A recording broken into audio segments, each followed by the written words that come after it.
have done.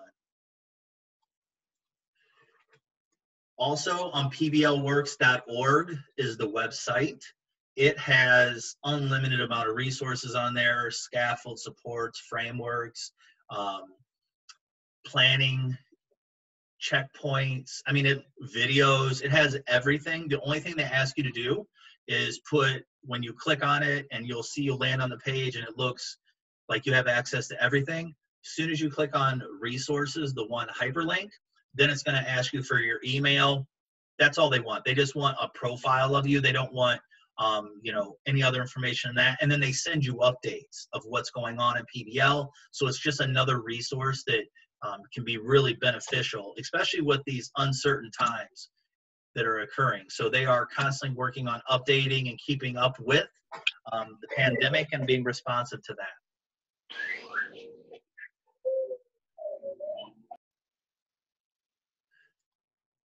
So I get computer control my screen again here. So our intended outcomes today, in this 1 hour, we're really going to move through it, calibrate our understanding of the why, the what, and the how of PBL, and then summarize the gold standard PBL. In other words, what is our measure? What makes it rigorous? What are we going to calibrate? What are we going to measure ourselves against as we create these PBLs? So I always like to start off with the why. I don't know about you, but anytime that I am investigating or looking at new instructional strategies, I always want to know the why behind it. So I wanted to, instead of me talking about the why, I wanted to share a video with you that I think really, so I found my video. And let a student do the talking on the why and the impact PBL had on him. So we'll watch a little bit of this, and then we'll have a quick chat box response to it. Here's Victor.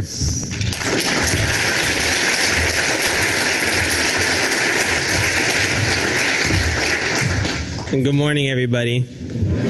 It's really early. So I want to thank you all for being here today and for giving me the honor of sharing my experiences with all of you. My name is Victor Fabian Arellano, and I recently graduated from Impact Academy and Envision School in Hayward, and I am the second son of 4 siblings, with brothers both a year apart, and my little sister who is 9 years old. My parents both immigrated from Mexico in search of a better life for my siblings and me. My parents did not have the opportunity to pursue an education because it was more imperative for them to earn a wage in order to eat and survive than to spend time behind a book. The opportunity to an education is a priceless gift that my parents have provided for me, and I plan to use this gift for the greater well-being of those around me. I entered Impact Academy a troubled teenager, living a life where statistics predicted my future behind bars, trapped in a neighborhood where dropping out of high school and gang shootings were a common norm. I knew that these customs weren't made for me, and I attended a public school down the street during my 7th grade and 8th grade year. I always understood the material taught, but I never became immersed into the idea of my school, and I was never into really the idea of taking tests and endless readings to determine whether I was intelligent or not. At Impact, I was introduced to project-based learning, and the experience I gained because of this system is a remarkable one. Project-based learning allowed me to take control of my education and my learning, and significantly prepared me for college. It began in my pre-calculus class, my sophomore year at Impact. I'm a math guy. I love math. We were studying projectile motion, and I had the opportunity to choose from a variety of scenarios. I chose to analyze and solve for the angle at which soccer star David Beckham had to kick a soccer ball from the beach across into a garbage can. The project included 2 equations that define velocity in terms of height and distance. My teacher assigned me and my friend the project, and as I began to analyze the film, I noticed that I could modify my project and add an extra variable that made use of the entire video. My teacher was pleased to hear me out and granted me the permission, and I even found a way to adapt my own formula that combined both the equations given to us previously, and my teacher was more than happy to check my work for me. He was ecstatic when I finally found out how, and now uses my model today when he teaches other students.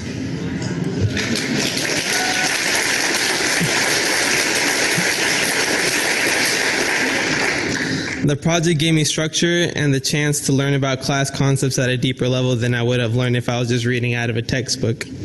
Project-based learning set the stage for me to plan my project while doing numerous other projects, and by the time senior year arrived at Impact, I felt like I truly had the capacity to run my own life in the terms of scheduling, communicating with resources, life management, and other real skills, and I was truly immersing myself into my schoolwork. A project teaches life management and other real skills that are just not evident in standard curriculums, and it allows students to work intrinsically to satisfy personal curiosities and interests. My AP Government Campaign project was an instance where I was able to do more than just learn about campaigns, but I ran my own campaign in a class simulation that involved 2 other classes as well, combining classes with more than just one project. I felt like a real politician. My team and I managed everything from media, propaganda, interest groups, and speeches to finally win our campaign. I ran on the Republican candidacy and actually won the election in my class simulation. The experience I gained from this simulation included group management, leadership, and a superb understanding of my audience who I was representing and the elections process. I could have simply read a book about the elections and taken a test to see if I memorized all the facts, but taking this simulation, I learned how to actually run a campaign, and I learned how to more collaboratively cooperate with my group. And there were many ups and downs, real life stresses with people management, and all of this surely piled up to give me more headaches than I would have liked when classmates didn't want to pick up their phones after school to work on the project. Yet in the midst of this project, I found serenity observing my group's capability to apply our knowledge and skills into creating a successful organization. This gives me hope for human solidarity in the future. Both these projects have taught me how to manage myself and others around me. Project-based learning has taught me leadership skills like thinking more critically about concepts and taking personal initiative in designing and scheduling the process of my work, in addition to cooperative collaboration. I'm a first-generation high school graduate and could not be more satisfied with my experiences with project-based learning. These skills are assets to my future, and I cannot think of a wiser investment than to spend my high school years with project-based learning. I will be attending the University of Pennsylvania this fall.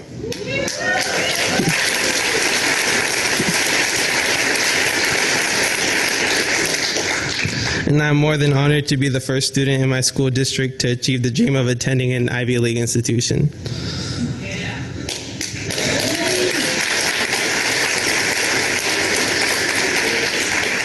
I'm not sure about what I want to study in the future or where the world will take me. The only thing I'm sure about is that the world is in desperate need of leaders who inspire, change, and work for the improvement of society. The skills that I learned through my project-based learning infused education at Impact Academy will help me become that leader. Thank you so much for listening to my experience. So when you, after hearing Victor's experience with project-based learning, if you would just please respond using the chat box, just what resonated with you, what stood out, and then we can create sort of a conversation thread through there. I'm going to continue on as we are responding in the chat box.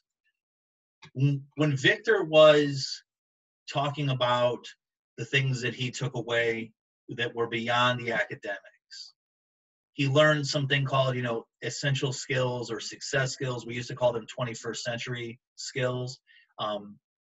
They all tie into something that has come out with Ohio's strategic plan called the graduate profile. Now, some of you might be familiar with the graduate profile, but really what the graduate profile is focusing on is a K-12 view of your school district and what characteristics or what attributes do you want your students to have when they finish school with you. So even down to K1, 2, 3, everybody is accountable for supporting those characteristics, those attributes that you find important all the way up to 12th grade, and when the student graduates, so they possess those skills. Now, these skills are typically, like I said, the essential skills or the success skills. Victor talked about these with the project management, collaboratively working together. He had grit. I think he learned more than he was even aware of initially, and probably the more he reflects on it, the more he's going to see that he had an experience that he's going to be able to take with him moving forward as he goes to the University of Pennsylvania. So with the project, or the graduate profile, schools, again, they identify what attributes that they find important. And a lot of it has to do with, you know, your philosophy, your beliefs as an educator or in your school district, and the influence of the community itself. So you can find more information on this, and I linked it into Ohio Strategic Plan. And again, this goes with educating the entire or the whole child, and this helps fulfill that component of it. So using the chat box question, or using the chat box, and I know some of you are filling in some information about Victor that I'm reading, and then I really appreciate that. I want to pose another and have another thread of conversation going here for us. When we're thinking about those attributes or those characteristics that define an ideal graduate from your district, so whatever district that you're in, what would they be? So if you wouldn't mind just putting those in, I'll give you probably a minute. So what characteristics or attributes do you think are important for your students to have when they leave?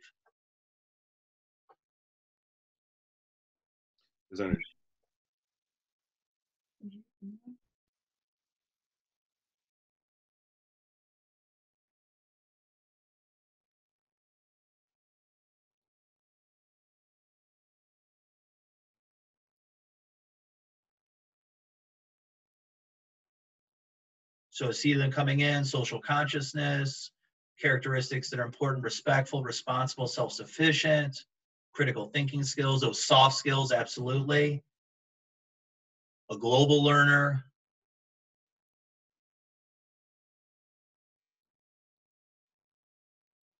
Motivated, respectful, able to self-advocate, love that. Driven, motivated, right? Being able to take the agency for themselves.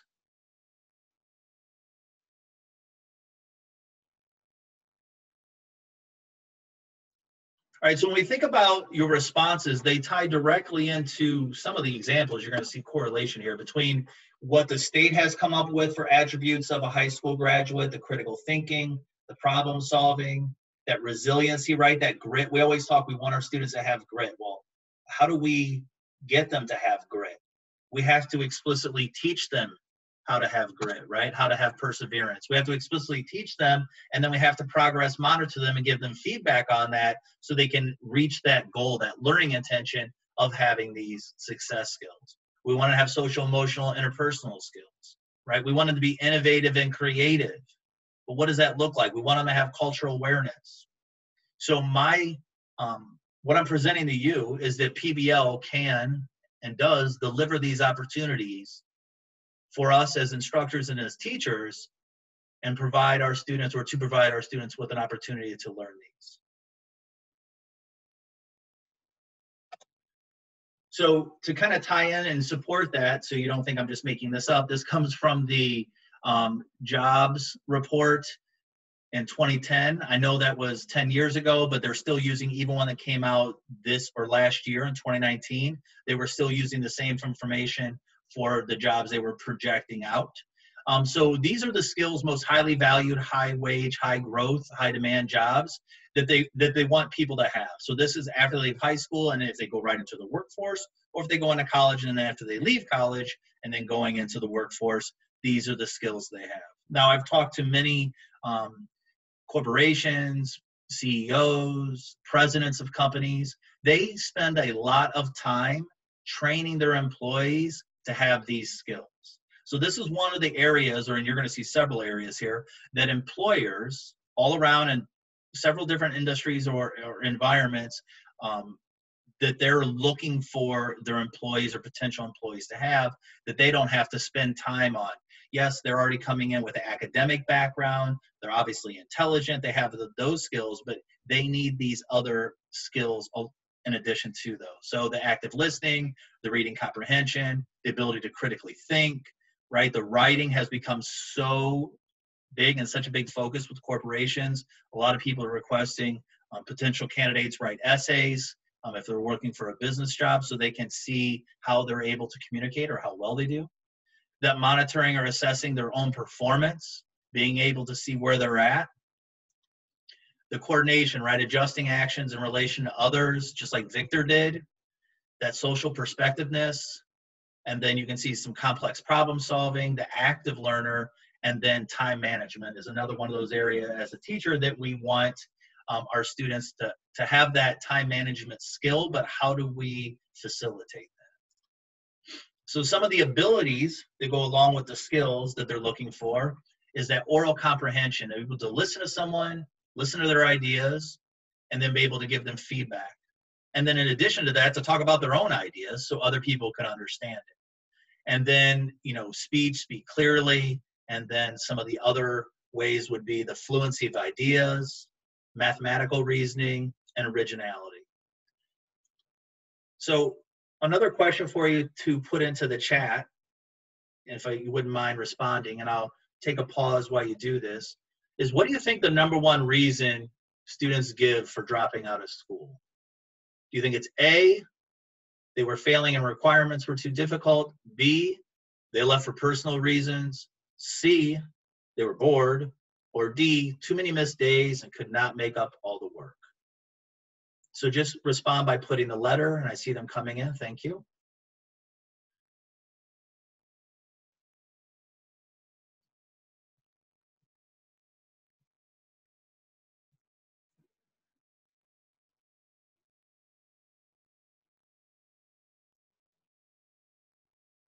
So we're getting some answers kind of all over the board here, but I will let you know that there was a survey done, and 49% of students reported being bored in at least one class every day.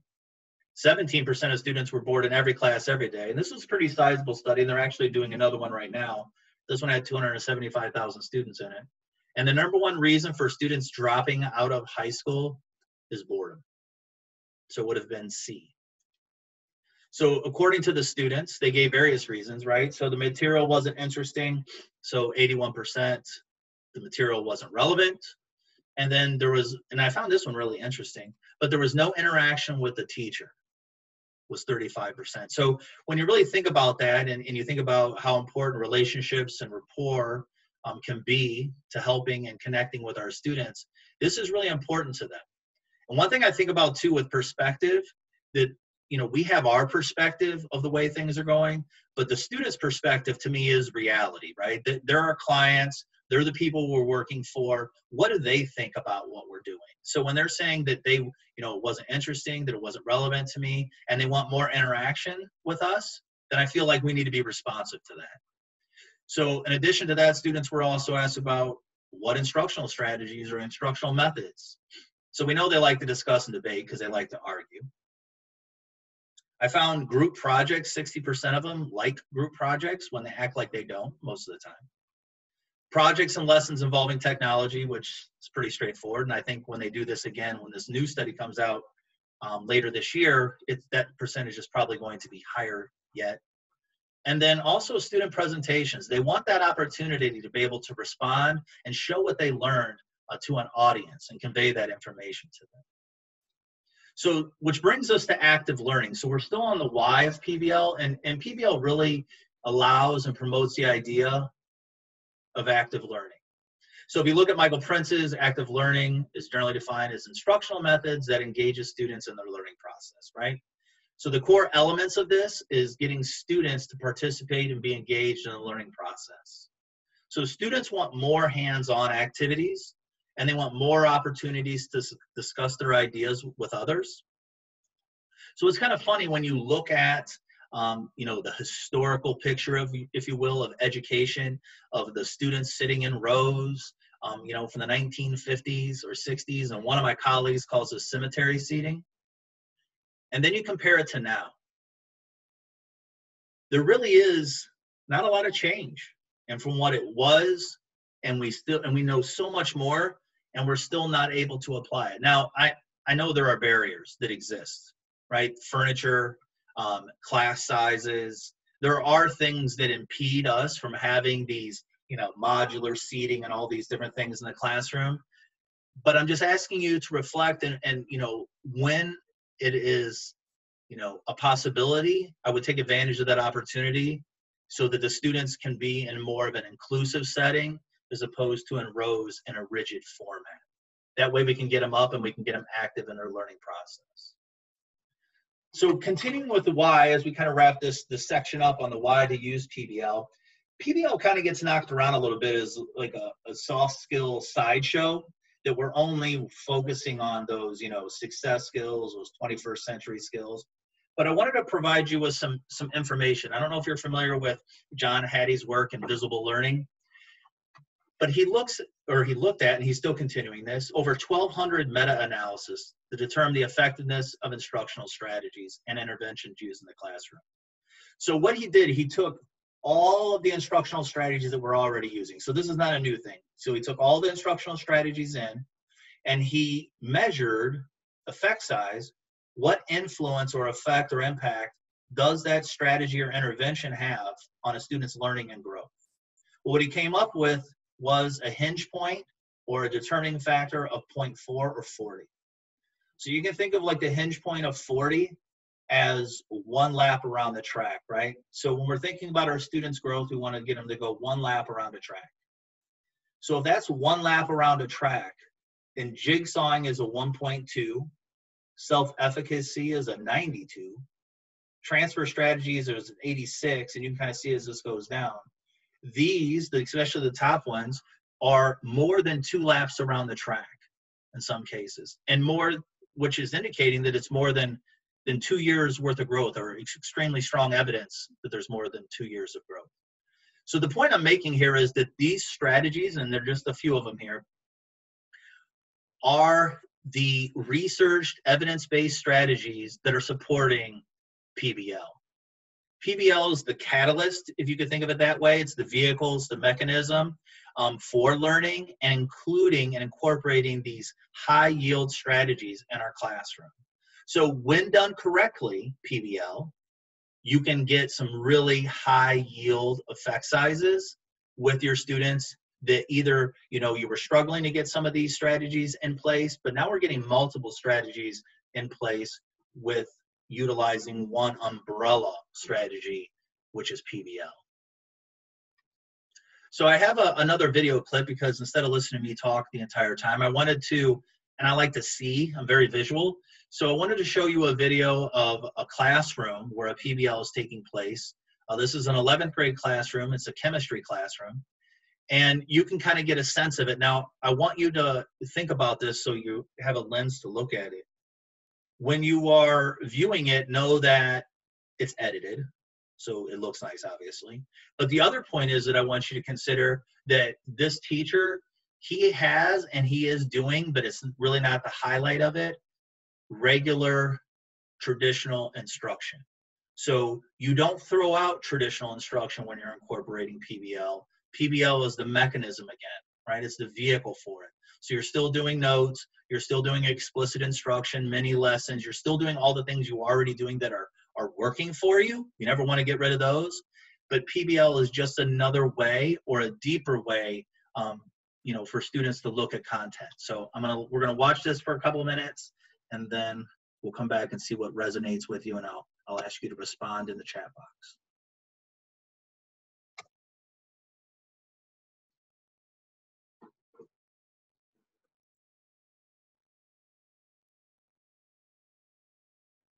So this morning, the concentration of lead was 1.0 parts per billion. I teach at an urban school, and environmental racism is something that plagues the community that our kids are from.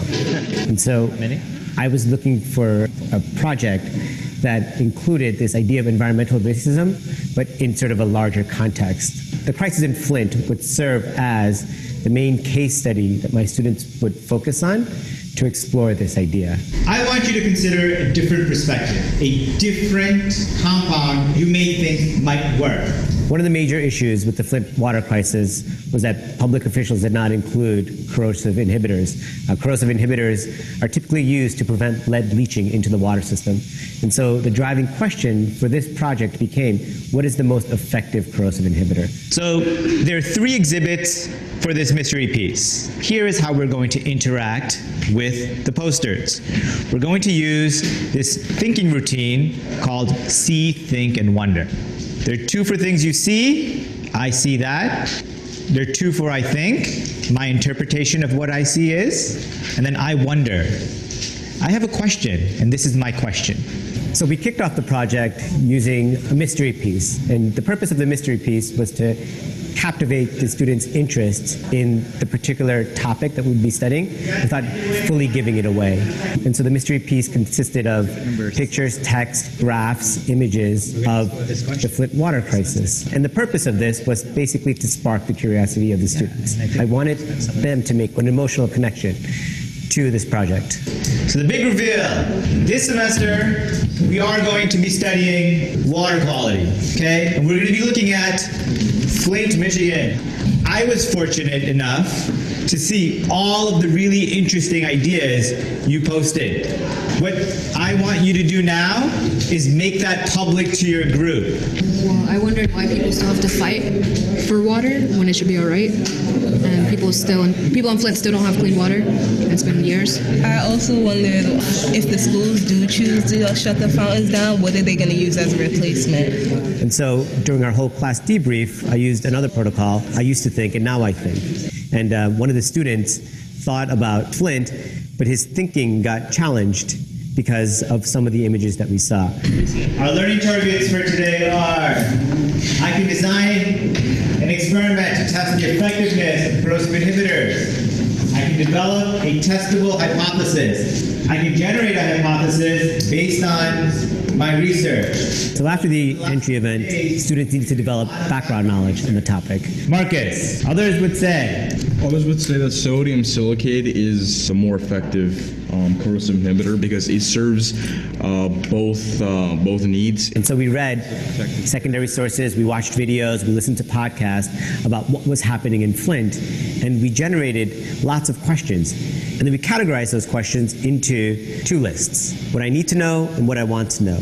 And then we subcategorized those questions into other lists. Are the questions quickly answerable? Do they lead to a scientific investigation? Are they open-ended? Are they narrow? Based on your knowledge of corrosive inhibitors, which would be the most effective? What makes you say that? According to Scientific American, how lead ended up in Flint drinking water. Not applying orthophosphate into the water regularly will cause O2 to react with lead atoms, oxidizing them. And once they're oxidized, the lead dissolves into the water instead of sticking to the pipes. And one question that came up over and over again is, what's the best corrosive inhibitor? And then we did our mandatory PubMed Google search. We wanted to see if someone had asked that question. We found through our research that no one had done this study before. And then there was a need to publish this work. And so we determined that the audience for this study would be the Flint officials. The second constituency we're sending this paper to are the scientists at Virginia Tech. Our idea emerged from their paper, and we think that our knowledge will be useful to addressing this problem. And then the kids were told to design an experiment. How did you come up with this? I just thought of the water cycle and how water evaporates. After they designed their idea, they came into the laboratory and they set up their experiments, and it was full steam ahead. And they're just so excited to see what happens. I sort of have to hold them at bay. But I sit them down and I have them go through this routine, predict, observe, explain, where even before they see what they want to see or make their observations, they have to predict. They check out what's happened, that's their observation, and they explain what they've seen based on science. Yesterday, my lead levels were 0.5 and I expect to go down to 0.3. Okay, my hypothesis has not been supported by the data, so I stated that polyethylene glycol would be the most effective at stopping corrosion. And so So I'm going to stop it there because of our time constraint. But what I want you to put in the chat, if you don't mind, are, what resonated with you? What did you, take away from that video clip? The one thing that I want to point out to you, again, just to make this point very clear that he has learning intention. So there is clarity. I present on clarity for learning a lot as well. And he's talking about the learning intention of what they're supposed to be learning. It's not about the activity. It's not about the doing. It's about the learning. And then he has this public product, which is going to provide them an opportunity to show what they know. So they have, it's very grounded. I mean, 2 questions if you could ask your students are, you know, what are we learning, or what are you learning and why you're learning it? If you can have those 2 tied to the PBL and have this thread going through it, you're going to have a lot of success, and the students are going to meet the outcome that you're looking for. So again, if you don't mind responding in the chat, listing what resonated with you, I would appreciate it. And that way everybody else can compare their thinking with yours. So let's get to the what here, about what really is PBL when we're thinking about it. So PBL from Buck Institute, or PBL Works, and John Larmer, who's the editor-in-chief, and Susie Boss, they have this definition that is a bit complicated, but they call it a systematic teaching method that engages learners in acquiring knowledge and skills, you know, through an inquiry process structured around complex, relevant questions, and carefully designed products and authentic tasks. Now, the thing about this one, it's a bit convoluted. The second thing is it talks about this inquiry process. I want to, again, make really clear that PBL is just not where you set an essential question or a driving question and you're like, all right, kids, go ahead, good luck. Use, you know, whatever methods you can use, figure out everything on your own.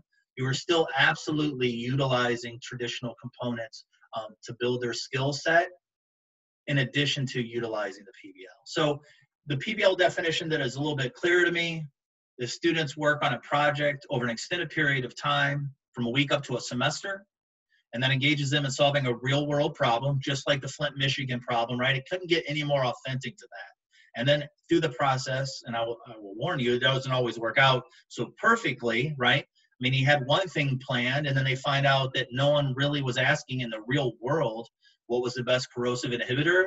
And then they started researching that, and they were going to publish their papers based on that. So they demonstrate their knowledge and skills by developing a public product or a presentation for a real audience. Now, to the right, if you'll take a look at that, that is the gold standard. That's what we're aspiring as, you know, PBL superheroes, as people that are trying to implement this into our classes. And if you look at it closely, you can see in the center of it that everything is wrapped around our learning goals, our key knowledge and understanding. Well, our key knowledge and understandings are our standards. That's what we're going to start with every time, just like we normally would. In addition to that, we're going to add on those the success skills that we talked about. That, you know, critical thinking, project management, motivation, grit, all those soft skills that we were talking about are essential skills. We're going to add those into the PBL as well. So that means we're going to explicitly teach to our standards and explicitly teach our success skills. So if you go around this, it's not necessarily, it's not sequential, so it's not even close to being necessarily. The only thing that lives in the same place is that you start with a challenging problem or question. Otherwise, if you're thinking about order of importance, it's going to be very dependent on yourself, your school, how you feel, you know, like where your students are at, on what would be your biggest focus. But I'm telling you again that it is, you know, this is what we're aspiring. This is not, you know, we have to do this at the highest level every single time, because when you're starting out, it'd be extremely, extremely difficult, to do that. So for me, when we're talking about the what of PBL, too many students, especially those furthest from opportunity, are unprepared for the modern economy and challenges of the 21st century. So, you know, with PBL, we're providing our students an opportunity to gain those skills and be, you know, have readiness and career success as they move from high school to college or from high school into the workforce. So again, it's not sequential. And now what I want to do is I just want to quickly step out the 7 essential design elements of a what is a PBL, right? So we kind of have a brief definition, but now these essential design elements, I want you to get just a little bit better understanding of what each of them entails. So obviously the key knowledge, we talked about that, are the standards and success skills. The challenging problem or question that you're going to start with, the project is framed by this, right? A meaningful problem to be solved and a question to be answered.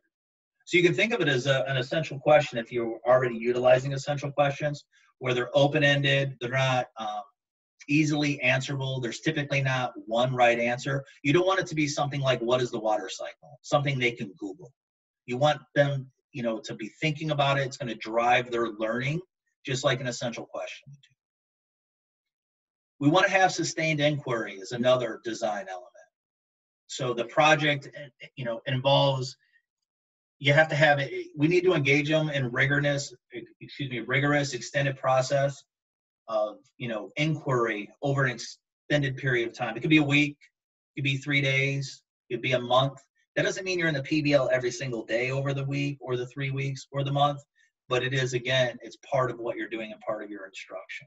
So how can we come up with that, and how can we maintain a sustained or that motivation that wants to keep them working on it? Another element, we want authenticity, just like they had in that water quality project they were doing in the chemistry class, that you want to have, the real world context. They're using real world tools when possible, right, in tasks. You're having quality standards. And then it should speak to the, the personal concerns of your students, their interests and issues, and that, that are impacting the students' lives. And again, that'll help with the sustained inquiry. The more authentic and the more relevant we can make it for them. And then which leads us to another design element, which is student voice and choice. And this isn't necessarily, wide open, whatever they want to do. We're going to allow them to make decisions inside of a framework. So maybe we allow them, how they're going to approach a project, how they're going to manage their time. So we're going to have other scaffolds and frameworks around that, so they're not just doing whatever they want to do. And then in addition to that, maybe they can pick between a couple of potential products that they want to create, but you're going to have, ultimate control, because your product, you want to tie to your driving question, because that's the opportunity to answer that driving question, which is then tied to your learning intention. And that's what we're assessing. So you also want to think about having the component of reflection. Students and teachers reflect on their learning. And this is one of those things that we all know, right? That reflection, when we reflect, that's where the learning happens. But it's also one of those areas as educators that, if we're running out of time or we're short on time, which we always are, that we're going to eliminate, that we don't have that time for reflection. So we want to make sure that we can include, an opportunity throughout the process, and especially at the end, you're going to want it to, just for you, so you can get feedback from your students on their reflection on what they thought of the process to help you improve as the teacher. Another one is the critique and revision, and this is just going to go along with your traditional teaching that you're going to be doing. You're always going to be giving formative assessments and feedback, and same thing in a PBL. You're going to want to make sure that you include feedback and formative assessments throughout the process in PBL. Multiple reasons, right, on why we give formative assessments and feedback. But our feedback, just like in our class and traditional, we want the feedback to feed the learning. So our feedback is referencing the learning target, right? It's referencing what we're learning, not what we're doing.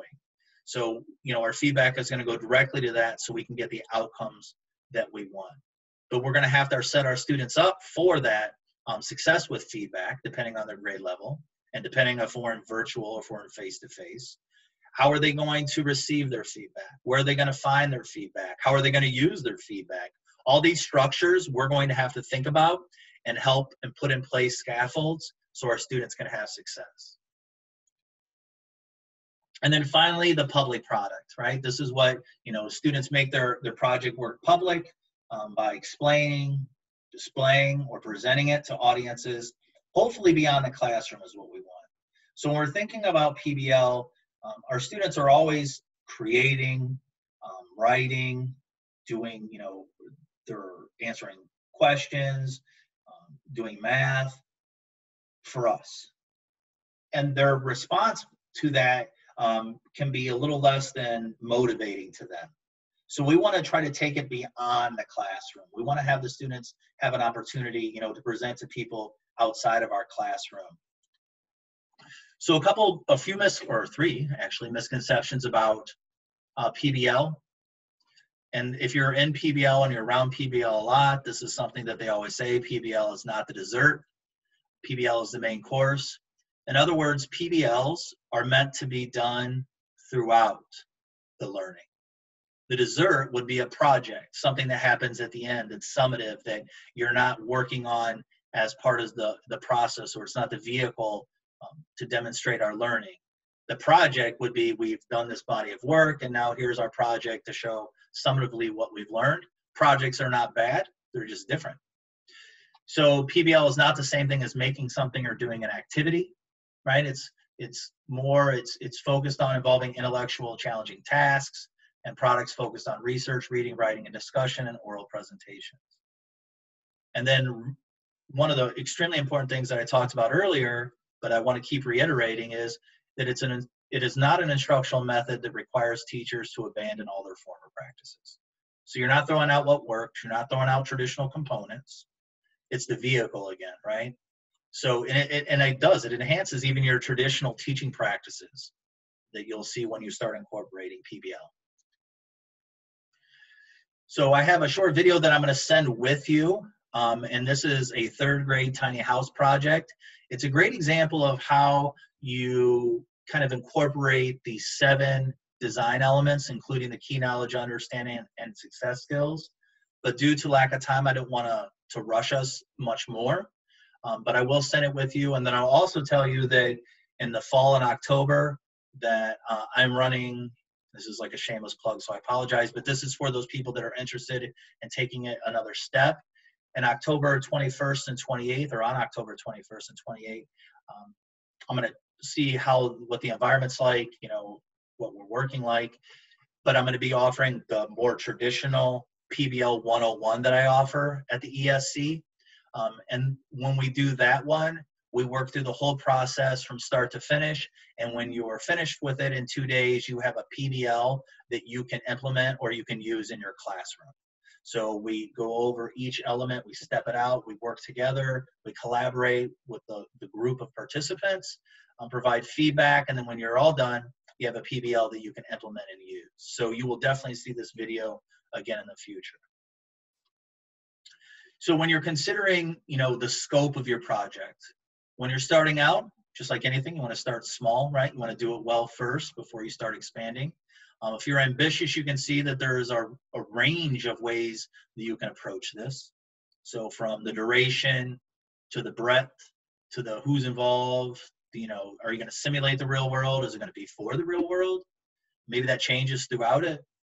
The audience, and then are the students going to, you know, be lightly managed, or are we going to provide a lot of scaffolds? Another way to think about the scope of projects, for me, this really works when you're thinking of, you know, what type of product versus, you know, the same focus. So maybe when we're starting off, we're in the upper left-hand quadrant, or water quality, and this is just an example. Water quality in our region with a presentation. So that's one way to approach it.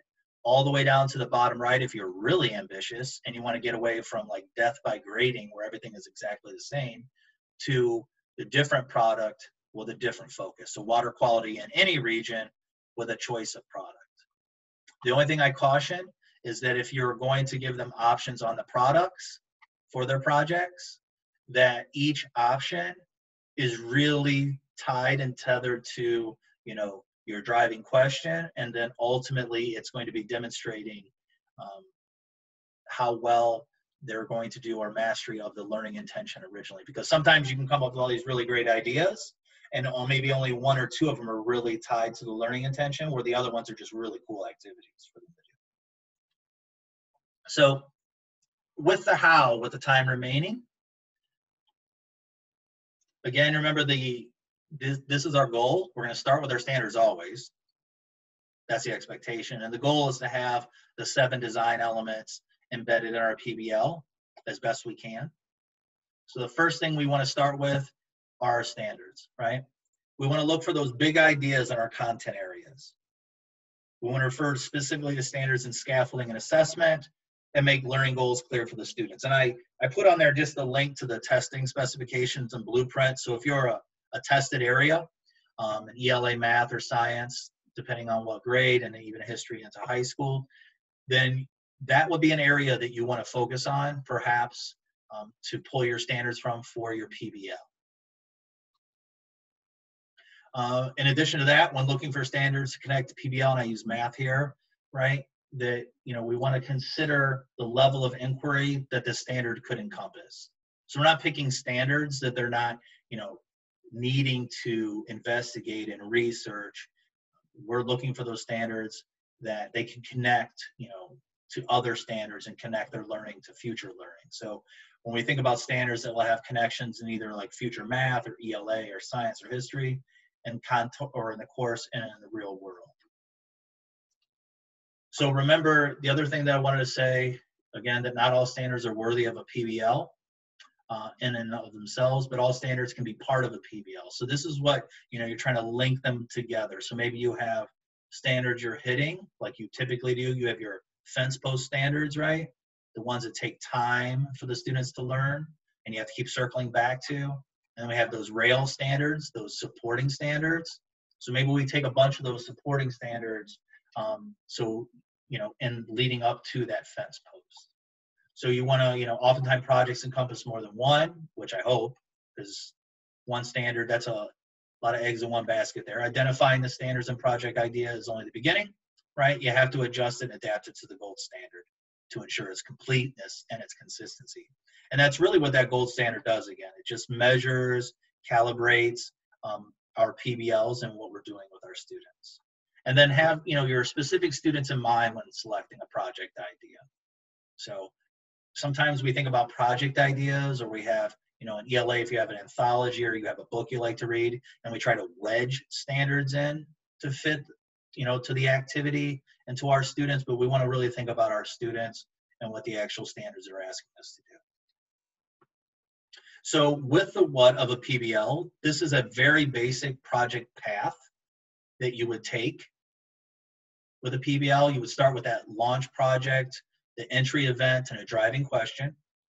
You're going to build their knowledge and understanding. So this is where your instructions and lessons come in, your scaffolds.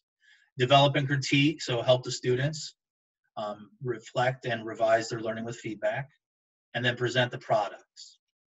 So the entry point, this is a really fun point and a fun part of it, of the PBL, is launching it. It is like the ultimate hook, right? We have hooks at the beginning of our lessons typically. We're trying to get the students interested, building their background knowledge to get going in the days or the, you know, the units lessons of instruction. This is the hook of hooks, where you're trying to hook them in for a week, for 3 weeks, for, you know, a month worth long of a project. Again, not every day, but that's how long it could take to its completion. So you want to think about, you know, how you're going to ignite their curiosity. You could do it with a guest speaker, go on a field trip if it's a possibility, show a compelling video clip, read an article, something to get them hooked in. And then in phase 2, this is where you present the driving question and you let them discuss it and wonder, you know, about it aloud. So this is where you're going to start to really kind of break down the task and what, you know, we're going to be learning, and then what is the doing going to be related to that learning. With this, I want to, you know, ask that you dedicate some real time to this. This is something, you know, that the PBL Works and Buck Institute suggests that you take a class period, maybe even 2, because you're really trying to get them in, you know, involved and engaged in what we're going to be learning about and what we're going to be doing. So the driving question, you know, the driving question is so important, that essential question. One thing and place you could go to help you start writing your driving questions is startsoul.org. They have a lot of essential / driving questions on there per content area. And in addition to that, it's like a mini PBL in a way, so it's a good way to kind of get started. So I have some examples of driving questions. You want it to, again, be open-ended, so I kind of went across to the top. And this is not an all-inclusive list, and some of these are, you know, not the best. They're meant for example purposes. But when we look at the first draft driving question, what adaptations do animal species make to survive in various habitats? One, we could probably find that out, right? But it's not really engaging because it sounds like a teacher or a textbook. So, could a dog live in the desert? And that would be our overarching question, and that's what we're going to be investigating. And all of our instruction lessons are going to lead us to be able to answer that. And then you can go all the way down to, should natural areas be developed? And then you can kind of see that it's not as engaging. And then, should our city build new housing on the land near me? So you can kind of do that to take it away from that. And again, the whole focus here is to make sure we're having questions that are open-ended. Maybe more than one answer would be ideal, and then something that they just can't Google. The driving questions can be broken down into categories as well when you're thinking about them, and they don't have to stay in these categories. So you could have a driving question that kind of walks the line or goes into other categories. That's fine. This is just purely to help your thinking and references to help prepare you to develop your own. And then I put some math in here too, because math always gets left out in everything. So I wanted to give some examples with math. So when we're thinking about our math examples, how can we market research analysis how can we, as market research analysis, help a local business make the most money? And then I put some underlying mathematical, concepts or the topics of learning that the students will be doing in there.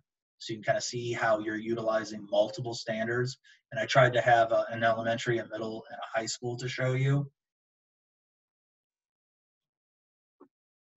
So when we talk about that project path, we have the launch event, the driving question, but then we need to provide the lessons, right? The scaffolds and the guidance.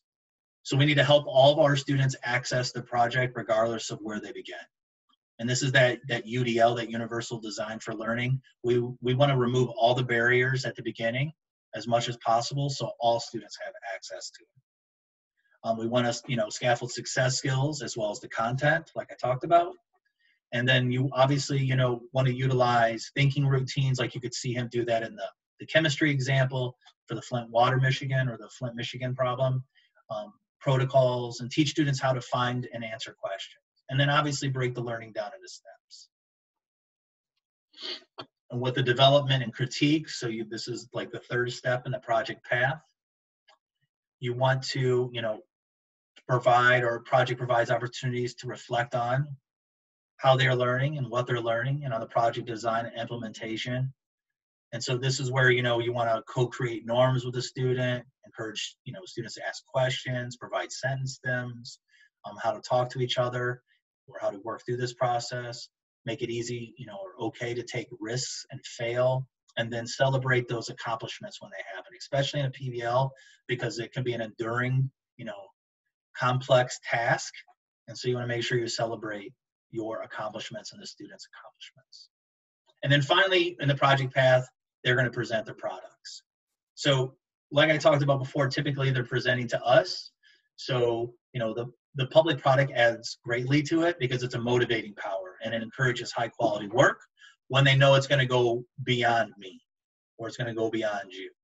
So second, by creating that product, students make what they have learned tangible, which is always important.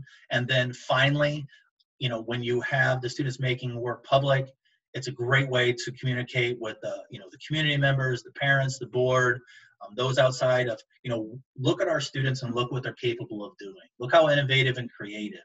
Look at all the success skills and look at how they're able to demonstrate our learning intentions at a really high level. So it's a really good opportunity for that as well.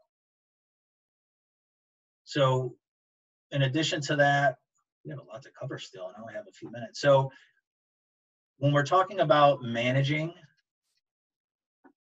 the project, this is an area that comes up a lot of, I get the idea, but now I'm managing it, and it just seems like so much. Well, PBL works, and I will be doing this too in the fall, and I'll do it face-to-face, and I'll be running virtual sessions in the fall. Work through this, right? Providing those scaffolds for you, right? Project management tool, team norms, contracts, task lists. PBL Works has all of this. Setting those milestones and deadlines, establishing working and thinking routines. these are all available, so you don't have to go out and create them from scratch or worry about, you know, where you're going to get them from. So there are things like the project design overview, a project assessment map, so you can kind of, you know, map out where you would like to assess students, the project design student learning guide, so there, and then the calendars, and you would want to share this with your students too, right? So there's so many resources available for you. There's too many, to be honest, when you're first starting. So one thing I want to talk about with managing the PBL with the well-balanced teams and selecting and grouping is that it's, you know, up to you, but I think it's important that, you know, teachers assigning groups or assigning partners when the project calls for it, I still think is a stronger idea than letting them pick their own groups based on what outcome that you're looking for and would like to achieve with your students. And then this video clip is really good. It's a Scrum protocol. I'm going to show it to you just a couple of minutes. If you can stay on just for a couple minutes past, I'd appreciate it. But I think this is a really good way of, you know, older students monitoring and managing their own tasks.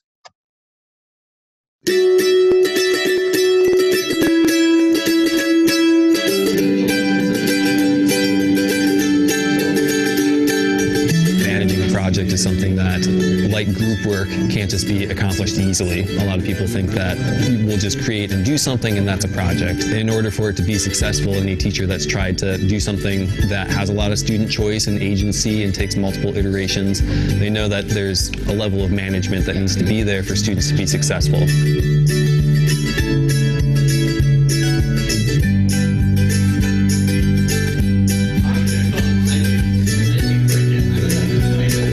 Work session needs to have some structure to it. So I want to make sure everybody's got a meaningful job during these 20 minutes. Would each of you quickly go around the table? There's kind of this constant communication going on between all the stakeholders. I have my students use Scrum every day in class when they're working on a larger project and they've got a group that they're working with. We use a poster to visualize it. And the Scrum meeting always begins and has 3 questions.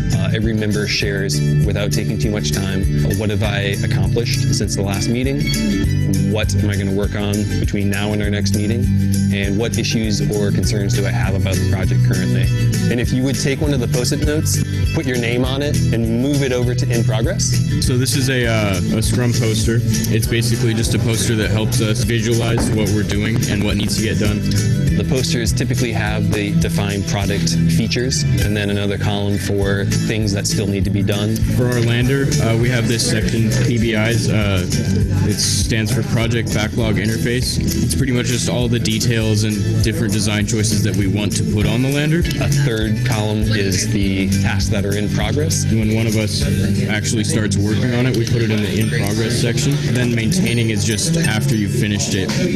Just, you know that it's not just something that you're going to take off or something. It's staying with the design. So you can work on parachute and airbag. Okay, so I added the stabilizing legs that we're definitely keeping. Oh, there's the reinforced attachment points. I think that one of the nice things about having students practice and get good at this Scrum meeting is that it gives students language to hold each other accountable. That's one of the pitfalls of group work that I think most teachers could identify. They've got one motivated student that's going to do all the work while the other students kind of suffer. Having the Scrum poster there is an easy tool for the group members themselves to really update and assign tasks that need to be done so that a fair share of labor can be spread out over the entire group. So I'm going to interrupt. Just make sure that when you guys own the task, what you're going to do, make sure I see a Post-it note with your name and the in progress before you start doing any work.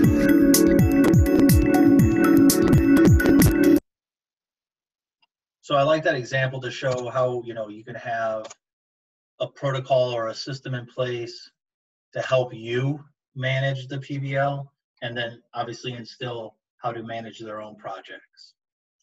So I put this project design draft here at the end. This is a great way just to get started. And there are many, you know, components to a PBL. But if you can just, you know, put your project idea down and get it written for yourself, or when you're brainstorming, what standards are you starting with and success skills? And with the success skills, I would never pick more than 2, really, to be honest with you, because again, you're explicitly teaching them and then you're going to assess them on it. Then put your driving question and your public product. If you're able to do these steps and then utilize the PBL Starter Kit book, and maybe you can find some information or resources in the slide deck that I'm going to share with you to support you. You could really begin planning your first PBL. In addition to that, I would invite anybody that's interested to register for the fall. And like I said, we'll be able to work and collaborate, and you'll have a PBL that you'll be able to take into your classroom. So I really appreciate you taking the time with me today in this very quick 1 hour with a whole lot of content, description of an overview of PBL 101.